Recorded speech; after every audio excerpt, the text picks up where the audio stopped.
Welcome to Leslie's Love and Oven. I'm Leslie and love is in the air. Today I'm sharing my recipe for apple-pear pie.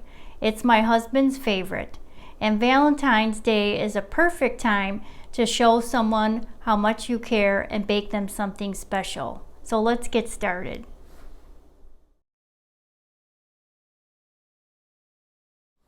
So let's review the ingredients you'll need to make the apple-pear pie.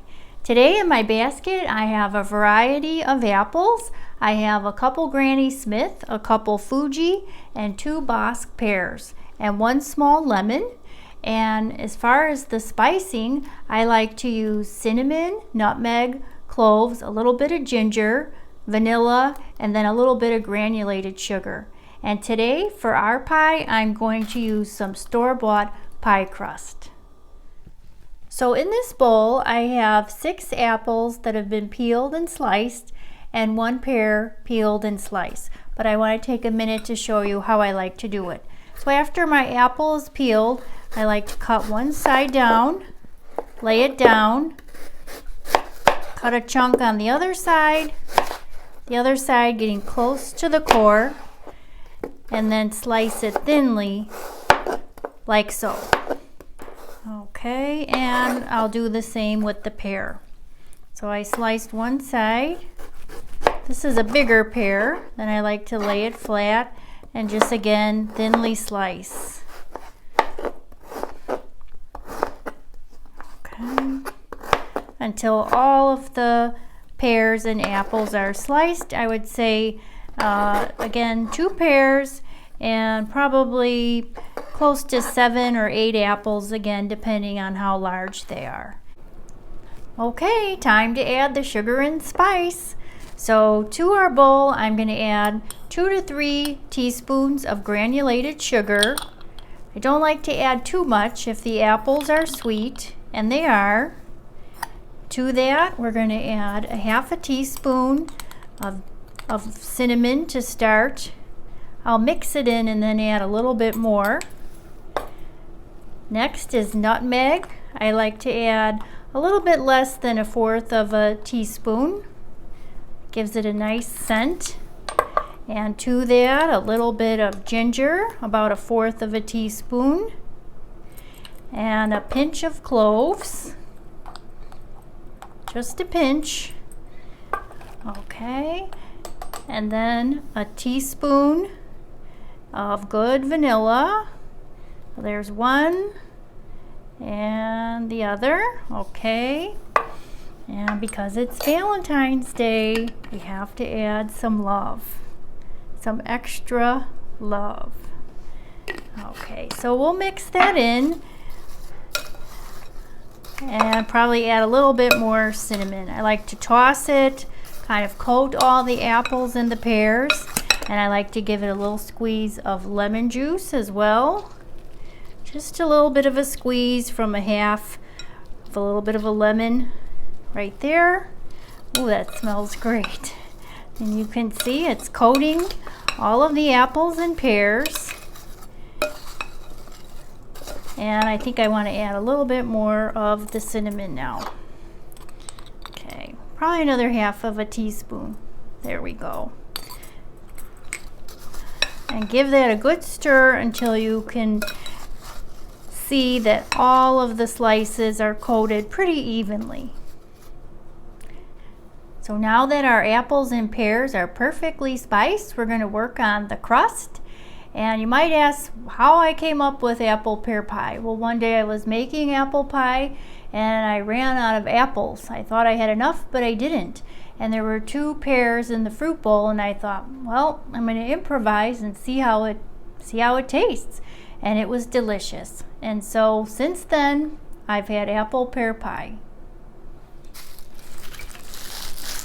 Okay, so sometimes when you buy a pie crust and you unroll it, you might have a few cracks, but not to worry. You can take your rolling pin and just kind of roll it back together. So that's what I'm doing here.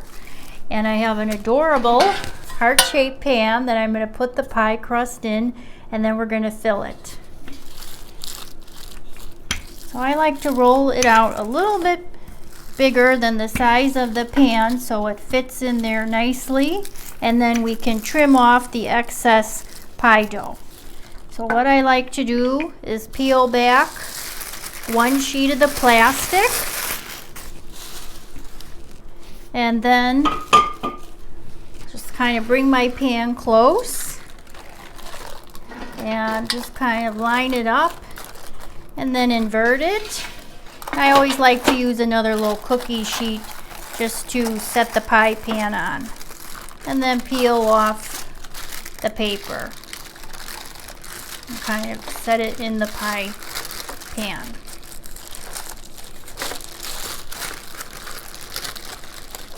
This pie pan is a little bit less than 9 inches, so if you don't have a smaller pan like this, you can always use a regular circular 9-inch pie pan.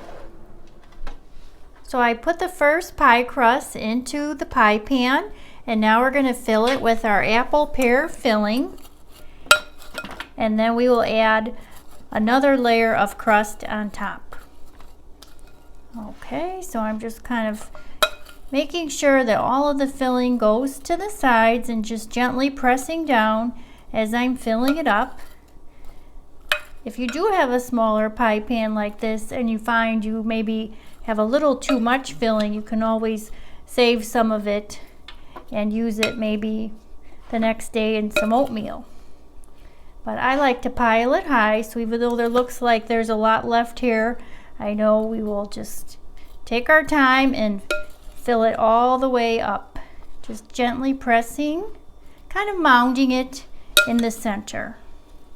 It smells delicious. You can really smell that cinnamon and the cloves.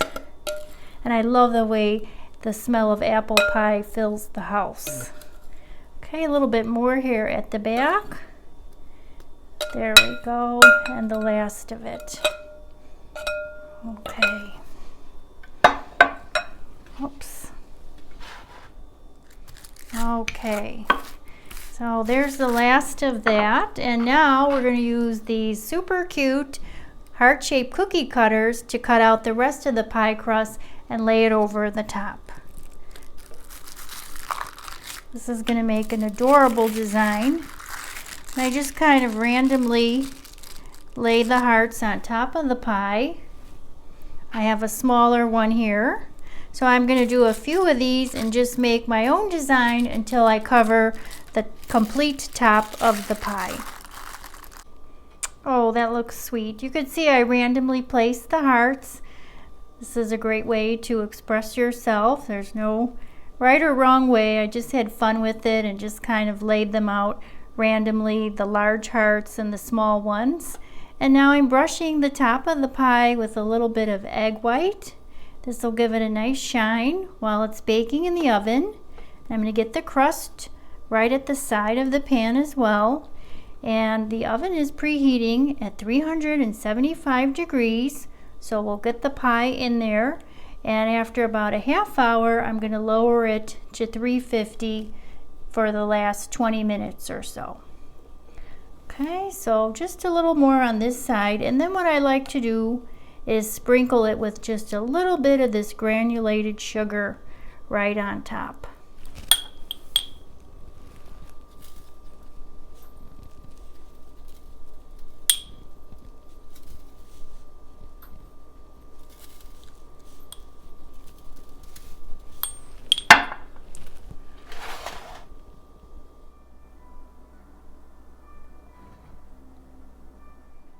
So here it is, our apple pear pie. It looks wonderful. I love the way the top of the pie became golden, and you can really see the way the hearts are emphasized, the small ones, the larger ones. You can see how the sugar kind of browned up on the edges, and the egg wash gave it a gorgeous golden color. I can't wait to dig in.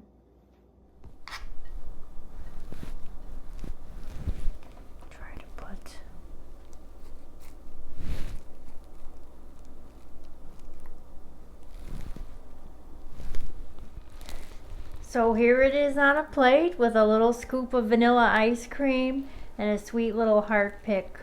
This piece is for my husband. but I'm thinking I better check and make sure it tastes good before I serve it to him.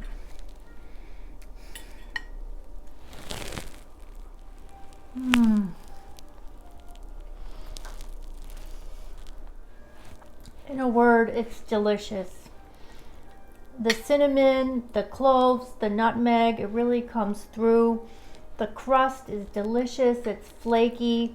I love that there's that little sprinkle of sugar on top that gives it a little crunchy crackle, and the apples are just wonderful with the pears, and of course, can't go wrong with a little scoop of vanilla ice cream on top. So I hope you have a chance to try this. It definitely spells love. Bake it for someone special, and until next time, bon appetit.